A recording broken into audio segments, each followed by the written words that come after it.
Okay, so picture this. You're finally going to Italy. You've been dreaming of this trip for, like, ever. Yeah, it's an amazing place. I'm sure you've got all the big hitters on your list: Colosseum, Leaning Tower, all that good stuff. For sure. But on this deep dive, we're not just going to hit the tourist traps. We're going to unearth those local secrets, the things that will make you feel like you belong, you know? Right, exactly. Because who wants to be that tourist, the one with the guidebook glued to their face, missing out on the real deal? Not us. We're going to unpack all those tips and tricks to help you navigate Italy like a pro. Love it. Now, let's be real. If you've spent 5 minutes researching Rome, you've probably come across a horror story or two about pickpockets. Are those just stories, or is there some truth to them? Well, unfortunately, Rome does have its fair share of pickpockets, but hey, every big city has its downsides. The key is knowing their tactics, and trust me, these guys are clever. Oh, I bet. Give me the inside scoop. What are their go-to moves? Distraction is their best friend. It could be a group of kids, creating a scene to throw you off guard. Oh, yeah. While you're busy shooing them away, someone else makes a grab for your wallet. Another classic is the bump and lift.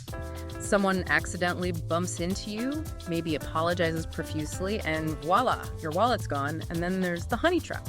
Ooh, that sounds intriguing and dangerous, for my wallet at least. Right. Basically, they use someone attractive to distract you. Maybe they accidentally spill something on you. Maybe they ask for directions. And while you're charmed, an accomplice swoops in and makes off with your valuables. Wow. I need to up my awareness game, clearly. Awareness is key, absolutely. And speaking of awareness, our source had some good advice about that. Be mindful of your cell phone. Oh, yeah, that's like gold to a pickpocket. Especially in crowded places like public transport or those bustling piazzas. You're distracted scrolling through Instagram. It's an easy target. Keep it secure. Solid advice. And speaking of keeping things secure, our source suggests using hotel safes for those unnecessary valuables. If you trust it, they say. Yeah, that little caveat made me chuckle.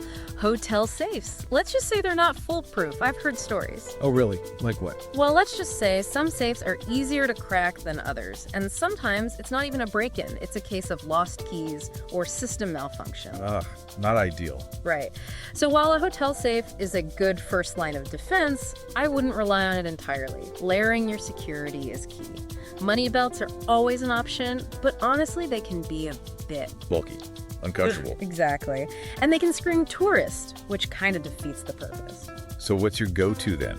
Any secret weapon in the fight against pickpockets? I'm a big fan of the PackSafe CoverSafe V100. Okay, and what's that? It's this slim little pouch you can wear under your clothes. Passport, cash, credit cards, everything's safe and discreet. You won't even notice it's there. And the best part, no one else will either. That's brilliant. Way less conspicuous than a fanny pack. Right. Okay, so we've tackled the pickpocket problem. What's next on our Italian adventure checklist? Well, no trip to Italy is complete without battling your way through some seriously impressive crowds, especially at the must-see spots. Oh, tell me about it. It's like a sea of selfie sticks. Any way to escape the hordes and actually, see the sights. Timing, my friend, timing is everything. Imagine this. You're standing in the Galleria dell'Accademia, early morning, sunlight streaming through the windows, illuminating Michelangelo's David, and you practically have the place to yourself. Oh, that's the dream. Right. Early mornings are magical. Or if you're not a morning person, try late evenings. The crowds thin out, and there's a different kind of magic in the air. I guess I can handle a late-night gelato run if I have to. Exactly. You'll catch locals enjoying their passeggiata, their evening stroll before dinner. It's a whole different vibe. Love it. Now, I've noticed our source mentions the Centro Storico quite a bit. What's so special about it? The Centro Storico, it's like stepping back in time. Imagine cobblestone streets, ancient buildings, hidden courtyards. Okay, now you're just making me want to book a flight right now. It's the heart of the city where it all began. You'll find amazing restaurants, charming shops, and a completely different pace of life. Sounds amazing, but also maybe a bit pricey. It can be, yeah, especially during peak season. But honestly, it's often worth it for the atmosphere and convenience. Everything is right there. So maybe not the best place to stay if you're on a tight budget. Well, it depends. You could try visiting during the shoulder seasons, spring or fall. Fewer crowds, more affordable prices. Good to know. Okay, so we've conquered the crowds, found our ideal accommodation. What's next? The age-old question. To rent a car or not to rent a car? That is the question, isn't it? Italy will put your driving skills to the test. Oh, our source mentioned that. They made it sound exciting, a little terrifying, maybe. And then there's something about these ZTLs. Ah, yes, the infamous ZTLs, limited traffic zones. They're everywhere in Italian city centers. And what are they exactly? Some kind of Italian driving exam I need to pass. Something like that. They're basically designed to keep traffic out of historic city centers, which, don't get me wrong, is a good thing for preserving these beautiful places, but they can be a nightmare to navigate, especially if you're not familiar with them. I'm sensing a story here. Have you had a run-in with a ZTL? Let's just say I've seen firsthand what happens when you accidentally wander into one. Those fines are not for the faint of heart. So how do we avoid making that mistake? Any tips for surviving Italian roads? Okay, so those ZTLs sound like a minefield for tourists. How do we avoid accidentally setting off any alarms? Keep your eyes peeled for the signs. They usually have a red circle on a white background. Think of it like a stop sign. Proceed with extreme caution, or even better, find an alternate route. Got it. Avoid at all costs. Any other life-saving tips for navigating those Italian roads? Honestly, renting a car in Italy is an adventure in itself. Just be prepared for narrow, winding roads, especially in the countryside. And Italian drivers, well, let's just say they have their own unique style. Our source definitely hinted at that. It's all part of the charm, but if you're not a confident driver, I'd say stick to public transport. Italy has a fantastic network of trains and buses that can get you pretty much anywhere you want to go. Okay, sold. Public transport it is. But to be honest, navigating a foreign public transport system can be a bit daunting. Any insider tips on how to conquer Italian buses and trains like a pro? I've got you covered. First things first, validation is key. Don't forget to validate your ticket before boarding a train. Validation? Is that like a secret handshake for train tickets? Kind of. Basically, you need to find those little yellow validation machines, usually near the platforms, and insert your ticket to get it stamped. And what happens if you forget? Let's just say those conductors have a sixth sense when it comes to unvalidated tickets, and the fines can be hefty. Yikes. Okay, validation it is. Anything else we should know? Let's see, our source also mentioned picking up a few basic Italian phrases can go a long way. Oh, for sure. I always try to learn a little lingo before traveling. It's amazing how much even a simple buongiorno can improve your interactions. It's true. It shows respect and opens doors. Even if you only know a few phrases, Italians appreciate the effort. And sometimes, a few words, a smile, and some strategic hand gestures were all you need to get your point across right. Absolutely. It's all part of the fun. But on a more serious note, knowing a few basic phrases in Italian could actually be crucial in an emergency. That's a really good point. You never know when you might need to ask for help.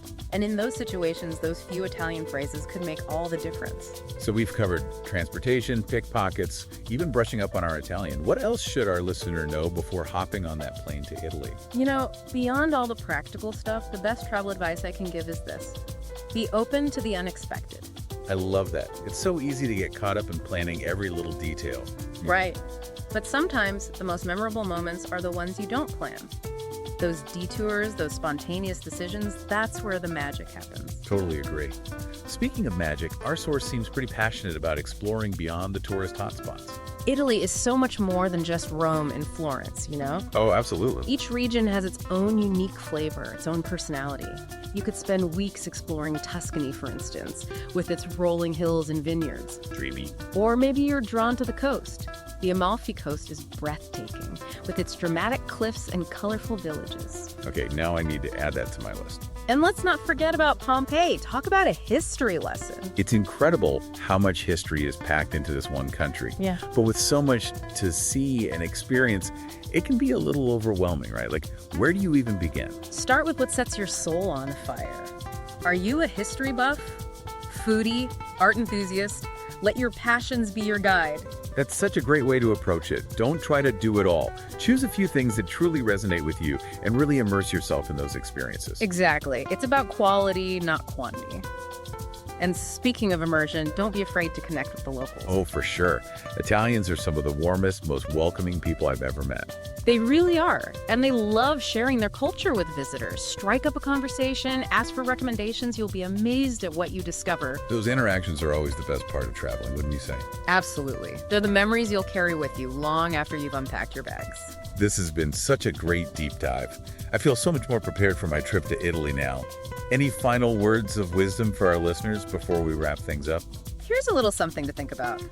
As you're exploring Italy, taking in all the iconic sights and savoring the delicious food, don't forget to appreciate the smaller details. Oh, I love that. The way the sunlight hits the cobblestone streets, the sound of laughter coming from a nearby cafe, the smell of freshly baked bread. It's those little moments that capture the true essence of a place. So well said.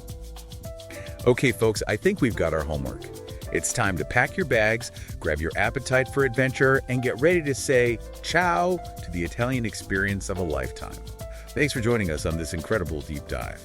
As a listener or a viewer, you can now get an instantly downloadable copy of any of the immersive Italian travel guidebooks at 50% off the normal price at theinnersecrets.com.